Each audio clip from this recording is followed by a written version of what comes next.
Hi friends, welcome back to my channel. இன்றைக்கி என்னோட channel பார்க்குற எல்லா வியூவர்ஸ்க்குமே ஹார்ட்லி வெல்கம். இன்றைக்கி நம்ம சேனலில் பிஜிடிஆர்பியோட ப்ராக்டிஸ் வீடியோ தான் பார்க்க போகிறோம். என்னென்னு பார்த்தீங்கன்னா, இன்றைக்கி டைட்டில் பார்த்தீங்கன்னா மாஸ்லோவின் அடிப்படை தேவைகள் அப்படின்னு பார்க்க போகிறோம். மாஸ்லோவோட அடிப்படை தேவைகள் அப்படின்ட்டு ஒரு 5 வகையான ஒரு அடிப்படை தேவை கொடுத்துருக்காரு. அதை பற்றி நம்ம பார்க்க போகிறோம். மாஸ்லோ அப்படிங்கிறவர் ஒரு கோட்பாடு கொடுத்துருக்காரு. என்னென்னு பார்த்தீங்கன்னா, மனிதருக்கு மிகவும் முக்கியமான ஒரு தேவை என்ன அப்படின்ட்டு அதை பற்றி தான் நம்ம இந்த வீடியோவில் பார்க்க போகிறோம். அது போக அவர் என்ன சொல்லியிருக்காரு அப்படின்னு பார்த்தீங்கன்னா, ஒரு மனிதனுக்கு மிகவும் அடிப்படையான ஒரு தேவை அவன் பூர்த்தி செஞ்சுக்கிட்டானா பரவாயில்ல, ஆனால் அது பூர்த்தி செய்யாத வரைக்கும் அவனோட தேவைகள் அதிகமாகி தான் இருக்கும். ஒருவேளை ஒருவரோட அடிப்படை தேவை பூர்த்தி செய்யணும் அப்படின்னா அது வரைக்கும் அவனோட ஓட்டமும் குறையாது, அவனோட செயல்களும் குறையாது அப்படின்னு சொல்லியிருக்காரு. அதுபோக ஒருவரோட அடிப்படை தேவைகளை பூர்த்தி செய்யப்படாவிட்டால் அவைகள் பூர்த்தி செய்யப்படும் வரை அவர்களுக்கு தான் முன்னுரிமை கொடுக்க வேண்டும் அப்படின்னு சொல்லியிருக்காங்க. சரியா? அப்போது அதுவரை அவன் என்ன ஆகும்னா அவனோட மேல்நிலை தேவைகள் தள்ளி போகும் அப்படிங்கிறாங்க. அவனோட அடிப்படை தேவையை அவனை நிறைவேற்றி கொள்ளலை அப்படின்னா அவனோட மேல்நிலை தேவை, அதாவது மேல்நிலை தேவை அப்படின்னா என்ன அர்த்தம்னா, நம்மளோட சாதாரணமாக கிடைக்கக்கூடிய தேவைகளே நமக்கு கிடைக்கல அப்படின்னா அவன் அதுக்கும் மேலே மேல்நிலை தேவைகள், அதாவது ஆடம்பரம் சொல்லுவோம் இல்லையா, அந்த மாதிரி தேவைகளை அவன் எப்படி அச்சீவ் பண்ணிக்குவான், அதாவது அவன் எப்படி சாட்டிஸ்ஃபைட் பண்ணிக்குவான், நிறைவேற்றிக்குவான் அப்படின்னு பார்த்தீங்கன்னா, முதல் அவன் அடிப்படை தேவைகளை தான் நிறைவேற்றிக்கணும் அப்படின்னு சொல்லியிருக்காரு இவர் மாஸ்லோ. அதாவது 5 விதமான ஒரு படிநிலைகளை அவர் கொடுத்துருக்காரு. அதை பற்றி தான் நம்ம பார்க்க போகிறோம். ஃபர்ஸ்ட் ஒன் பார்த்திங்கன்னா உடல் சம்மந்தப்பட்ட தேவைகள். ஃபஸ்ட்டு நமக்கு அதுதான் இல்லையா. இது எதெல்லாம் பார்த்திங்கன்னா பசி, தாகம், உறைவிடம், இருக்கக்கூடிய இடம், உணவு, உடை, பிற உடல் சம்மந்தப்பட்ட தேவைகள், இது எல்லாமே உடல் சம்மந்தப்பட்ட தேவைகள் அடங்கும் அப்படின்னு சொல்லியிருக்காங்க. அதுக்கப்புறம் பாதுகாப்பிற்கான தேவைகள். இது பார்த்திங்கன்னா நமக்கு எந்த ஒரு அபாயமும் இல்லாமல் பதவி இழப்பு போன்றவற்றிலிருந்து பாதுகாப்பு பெற மற்றும் பிற பாதுகாப்புக்கான தேவைகள் உள்ளடங்கியவை அப்படின்னு சொல்லியிருக்காங்க. எந்த ஒரு பயமும் இல்லாமல் நமக்கு ஏதாவது ஒரு பதவியில் இருந்தாலோ அது போயிடும் அப்படிங்கிற மாதிரி ஒரு பயம் இல்லாமல் பாதுகாப்பான ஒரு தேவைகள் தேவை அப்படின்னு சொல்லியிருக்காங்க. அது போக உடைமைகள் மற்றும் சமூக தேவை. இது உடைமைகள், அன்பு, அவரின் நண்பர்களால் ஏற்றுக்கொள்ளப்படுதல், நட்பை பெறுதல் மற்றும் கொடுத்தல், தோழமை போன்றவற்றிற்கான தேவைகளை உள்ளடக்கியது. அதாவது என்னென்னு பார்த்திங்கன்னா, உடைமைகள் நம்மளோட உடைமைகளாக இருக்கட்டும், சமூக தேவைகள், நமக்கு ஏதாவது ஒரு ஃப்ரெண்டாவது வேணும் இல்லையா, அந்த மாதிரி அன்பு காட்டுறதுக்கு ஒரு ஆளாவது வேணும், அந்த மாதிரி ஒரு இழப்புகள் ஏற்படாமல் இருக்கக்கூடியது தான் உடைமைகள், சமூக தேவைகள் அப்படின்னு சொல்கிறாங்க. அது போக மதிப்பு மற்றும் அந்தஸ்துக்கான தேவைகள். இது என்னென்னு பார்த்திங்கன்னா, இது தகுதி, அங்கீகாரப்படுத்துதல் போன்றவை இது எல்லாமே உள்ளடக்கியது அப்படின்னு சொல்கிறாங்க. சரியா? நம்மளோட தகுதியை நான் படிச்சிருக்கேன் அப்படிங்கிற மாதிரி ஒரு தகுதியை அவங்க எல்லாத்துக்கு முன்னாடி, சமூகத்துக்கு முன்னாடி காட்டணும். நம்ம அந்தஸ்தை காட்டக்கூடிய உரிமைகள் நமக்கு கண்டிப்பாக வேணும் அப்படின்னு சொல்லியிருக்காங்க. அதுபோக தனி மனிதனோட நிறைவுக்கான தேவைகள் அப்படின்னு என்ன அர்த்தம்னா, இது ஒருவருடைய வளர்ச்சி, தன்னிறைவு, தகுதி நிலை அந்த மாதிரி. சரியா? அப்போ மேலே குறிப்பிட்ட தேவைகள் உறுதியான ஒரு வரிசைப்படி இருக்கணும் அப்படின்னு சொல்லியிருக்காங்க. அப்போ நம்ம படிச்சிருக்கோம் அப்படின்னா சமூகத்தில் நம்ம அந்தஸ்து நமக்கு வேணும் இல்லையா, அந்த அந்தஸ்தை நம்ம காமிக்கணும். இந்த மாதிரி உரிமைகள்லாம் கண்டிப்பாக வேணும் அப்படின்னு சொல்லி மாஸ்லோ சொல்லியிருக்காரு. சரிங்களா? இதுதான் மாஸ்லோ அடிப்படை. அதாவது இந்த 5 அடிப்படையை மறந்துடாதீங்க. உடல் சம்மந்தப்பட்ட அடிப்படை, பாதுகாப்பு தேவை, உடைமைகள், சமூக தேவை, மதிப்பு அந்தஸ்துக்கான தேவை, அதுக்கப்புறம் தனி மனித நிறைவுக்கான தேவை. ஓகேவா? இது 5மே மாஸ்லோவோட அடிப்படைகள். ஓகே. விலையின் பொருள். இது ஒன் வேர்டில் தான் கேட்பேன். நமக்கு தான் சூஸ் டைப்பில் தான் பிஜிடிஆர்பி கொஷின்லாம் வரும். அதனால் நீங்கள் அப்படியே படித்து ரிமைண்ட் பண்ணி அதாவது மைண்டில் வச்சுக்கிட்டாலே போதும். சரிங்களா? விலையின் பொருள். விலைனா என்ன அப்படின்னு பார்க்கலாம்.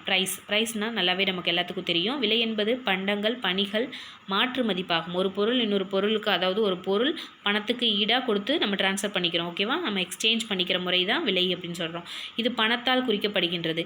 விலை தீர்மானம் அங்காடியில் நுட்பமான இடத்தை வகிக்கிறது அப்படின்னு சொல்லியிருக்காங்க. அதாவது முக்கியமான ஒரு இடம் வகிக்குது அப்படின்னு சொல்லியிருக்காங்க. விலையே நிறுவனத்தினோட வருவாயை தீர்மானிக்கக்கூடிய காரணிகள் அப்படின்னு சொல்லியிருக்காங்க. அதாவது விலையே நம்ம பேஸ் பண்ணி தான் நம்மளோட வருமானமே இருக்குது அப்படிங்கிறாங்க. அதாவது ஒரு பொருள் அல்லது பணியோட மாற்று மதிப்பு பணத்தால் குறிப்பிட்டால் அது விலையாகும். அதாவது ஒரு பொருளோட வேல்யூவேஷன் மணி வர்த், அதாவது மணியை வச்சு நம்ம ஈக்குவல் பண்ணால் அதுதான் நம்ம ப்ரைஸ் அப்படின்னு சொல்லியிருக்காங்க. சரியா? ஒரு பொருளோட மதிப்பே பார்த்திங்கன்னா விலையை வச்சு தான் நம்ம சொல்ல முடியும் அப்படின்னு சொல்லியிருக்காங்க. அது போக விலை நிர்ணயத்தோட வகைகள் கொடுத்துருக்காங்க. சரியாடா? அதுக்கப்புறம் ஃபஸ்ட்டு அதில் என்னென்னு பார்த்தீங்கன்னா, விலை கொள்கையில் பார்த்தீங்கன்னா அடிப்படையான பல வகையான விலை தேர்ந்தெடுக்கப்படுகிறது. அதில் சிலவற்றை நம்ம பார்க்கலாம். முக்கியமானது பார்க்கணும் அப்படின்னா வழக்கமான விலை. வழக்கத்தின் அடிப்படையில் விலைகள் நிர்ணயிக்கப்படுகிறது. உதாரணமாக குளிர்பானங்கள். ஓகேவா? அதுக்கப்புறம் செகண்ட் ஒற்றைப்படையான விலை அப்படின்னு சொல்கிறாங்க. அது அப்படி என்னென்னா, வசதி பொருட்கள் மற்றும் சிறப்பு பொருட்களை விற்பவர்கள் இவ்வகையான விலைகளை அதாவது வசதியான, அதாவது ஒற்றைப்படை அப்படின்னா உதாரணமாக பார்த்தீங்கன்னா காலணிகள் உற்பத்தி விலை பார்த்தீங்கன்னா ரூ. 399 அதாவது ரூ. 1 மட்டும் கம்மி பண்ணி வைப்பாங்க. ஒற்றைப்படை விலை அதாவது பார்த்தீங்கன்னா எல்லாமே ப்ரைஸ் டேக்கில் பார்த்தீங்கன்னா ₹1 கம்மியாக இருக்கும். 299, 399, 599 அப்படின்னு ரவுண்ட் பேஸ் பண்ணாமல் 600 அடேங்கப்பா அப்படிம்போம், 1000 அடேங்கப்பா அப்படின்னு சொல்லுவோம் இல்லையா. ஆனால் அதே ₹1 கம்மியாக இருந்துச்சுன்னா ₹600 இல்லை ₹599 தான் அப்படின்னு சொல்லுவோம் இல்லையா. அதனால் அந்த ₹1 லெஸ் பண்ணி அந்த மாதிரி ஒரு ஒற்றைப்படையான விலை அதாவது டேக்கில் வந்து ஒட்டியிருப்பாங்க. இந்த மாதிரி இருக்கும்போது கஸ்டமர்ஸை வந்து நம்ம ஃபோக்கஸ் பண்ணி போக முடியும். கண்டிப்பாக வந்து ₹600 அப்படிங்கிறத விட ₹599 தான் அப்படிங்கும்போது உங்களுக்கு லீஸ்ட்டாக தெரியும் இல்லையா.